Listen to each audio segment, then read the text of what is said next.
Yorgelt Kivano Kujvajo. Start of another day. And I walked out this morning. I'm in the garden.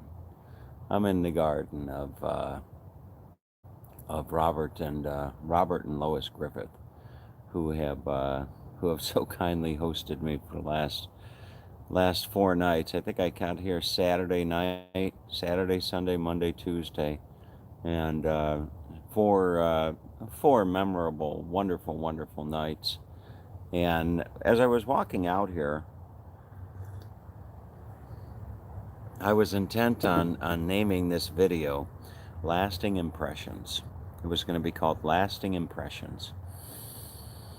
And as I walked out to the garden here, I found myself thinking of a song that is perhaps one of the most, if not the most beautiful song that I've ever heard. And thinking of that song took me back to this memory that I had. And there's moments in life. There's moments in life that just stand out. You could call them the exclamation points of life. The exclamation points of life. And as I walked out and I found myself thinking about this song, it's called In the Garden. It's called In the Garden, and it's by Van Morrison, one of my all-time favorite, if not my ultimate favorite, musical artist. It's by Van Morrison. And the song In the Garden it's got a special meaning for me because it reminds me a lot of myself. And that song, I became familiar with that song years back when I had built a community garden. In fact, if you go on Google Earth or Google Maps or whatever, and type in 4145 Shadow Lane, like the 5 o'clock shadow, 4145 Shadow Lane, Santa Rosa, California, and look at the satellite view as a plane flies overhead. Look at the satellite view, and sure enough, you'll see a big garden. And I built that garden. I was going through a rough time in my life. I was going through a broken heart. I had a broken heart, and and I went down there one night to put tears in my beer, so to speak, and I looked out into this big open field, and I thought this would be a beautiful place for a garden. This would be such a beautiful place for a garden. And I went and I approached the management of the community and asked them if I could build a community garden for the apartment complex, a rather nice apartment complex. And I don't know if I did my this morning. Boy, that's good. But I built a community garden, and that was my joy. That was where I found my peace. That's where I found my tranquility, in that garden. And I remember just little moments, just every day I'd go down to the garden in the morning at the break of dawn to have my tea. And every day you'd see something new. One of the most one of the most interesting moments I can remember it like it were yesterday. I was walking through that garden in the early morning, similar to what it is right now, maybe a little bit earlier. And I was looking through the various plants and what have you, and there I saw it. It was the tiniest. It was the tiniest, most meticulous little spider web I'd ever seen in my life, and it was beautiful. It was just it was perfect. It was a perfect circle. It was a perfect spider web, and it couldn't have been much bigger than the size of a quarter. It was about the size of a quarter. And there in the center is this tiny little beautiful spider. And I thought, man, life is precious. I said, life is precious. I said to that little spider, this is his whole world, right here. And and it was just interesting. But the interesting the story in the garden. If you listen, I put the link in the description down below. If you listen to that, You know, it talks about somebody finding God. It talks about, you know, he came back, he had the key to his soul, and he did open that day in the garden, wet with rain and all that type of stuff. And the song goes on to talk about, you know, no guru, no method, no teacher, you know, just you and I and the Father and the Son and the Holy Ghost in the garden, wet with rain. And it's just a beautiful, beautiful song. It's a song about, you know, just a deep personal relationship with a man and God. You know, no guru, no method, no teacher.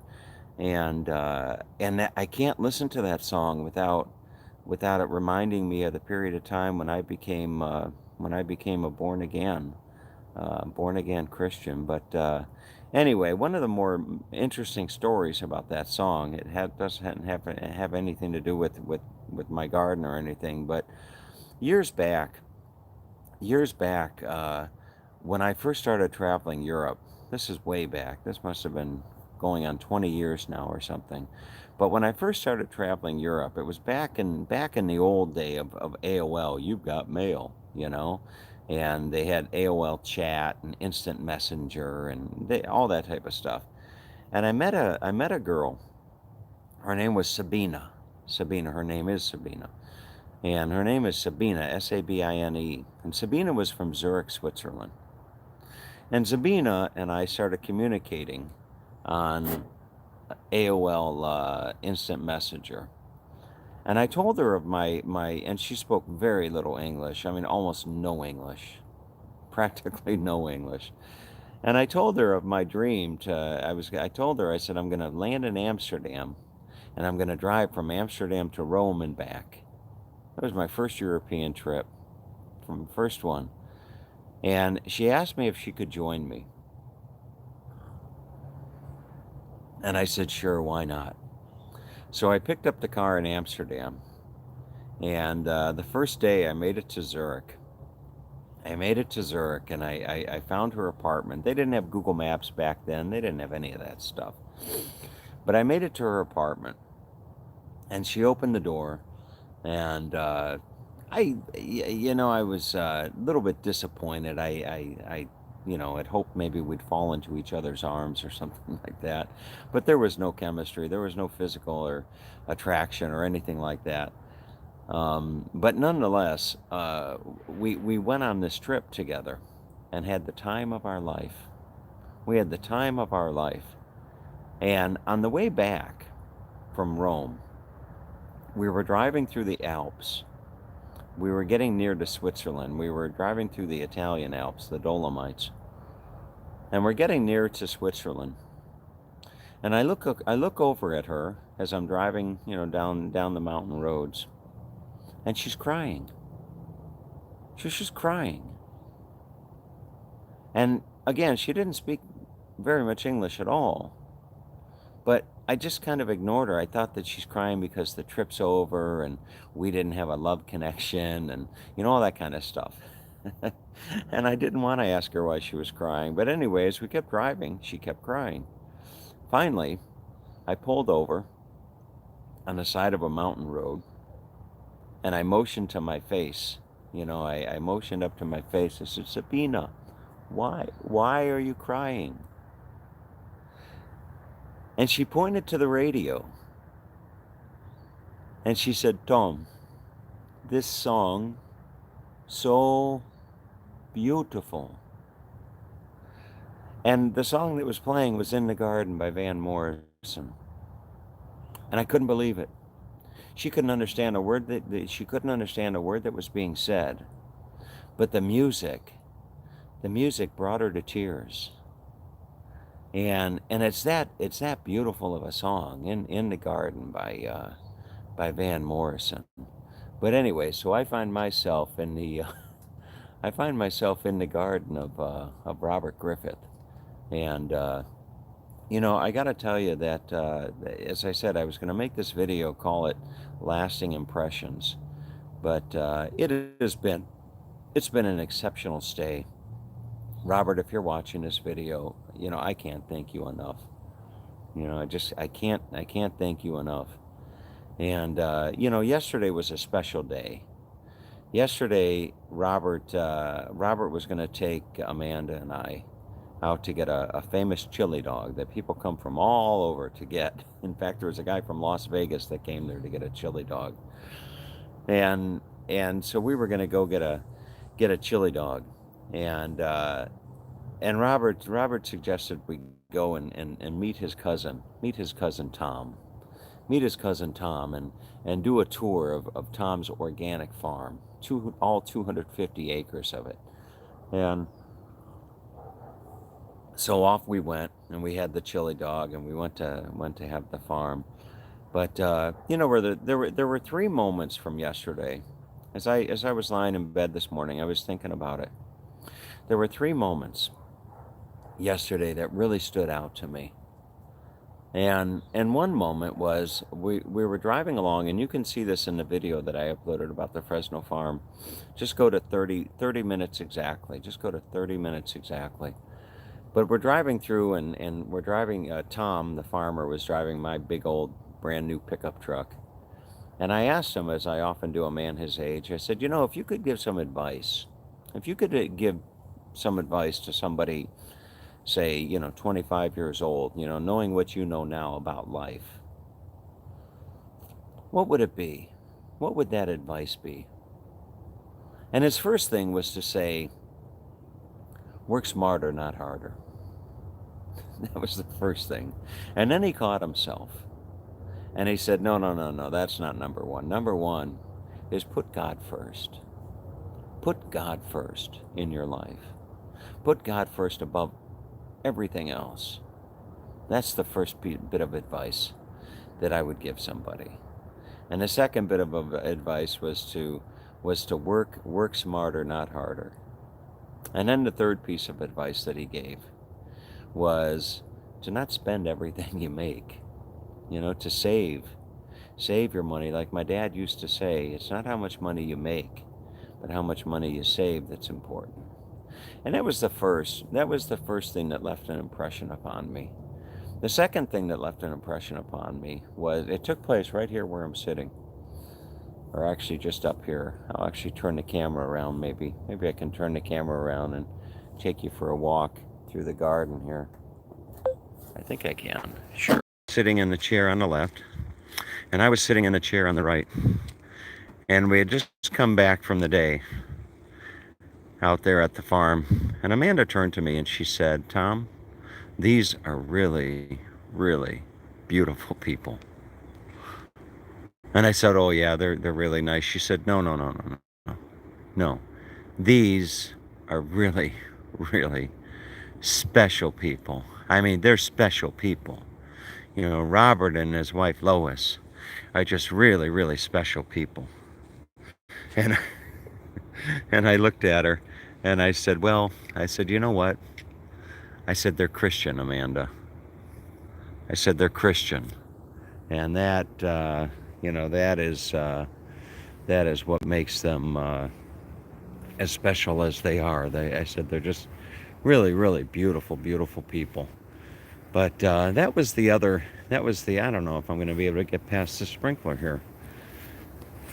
I guess Robert's got the sprinkler on a timer. Let's see if I can do it. Maybe I can. There we go. All right. I got to hurry so it doesn't catch me on the backside. But anyway, so that was the other impression. And then we ended up having such an exceptional dinner.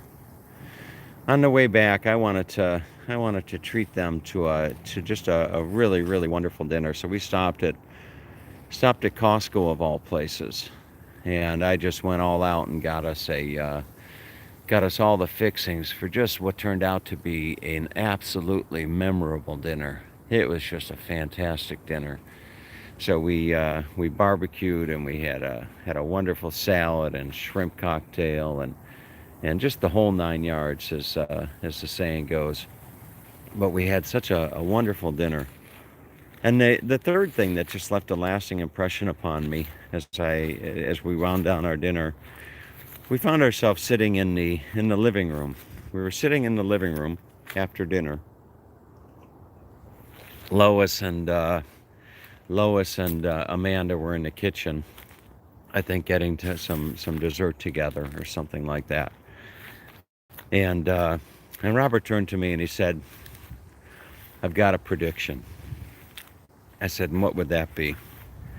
And he said, This is not the last time that you'll sit in this room," implying that, implying that I'll be back.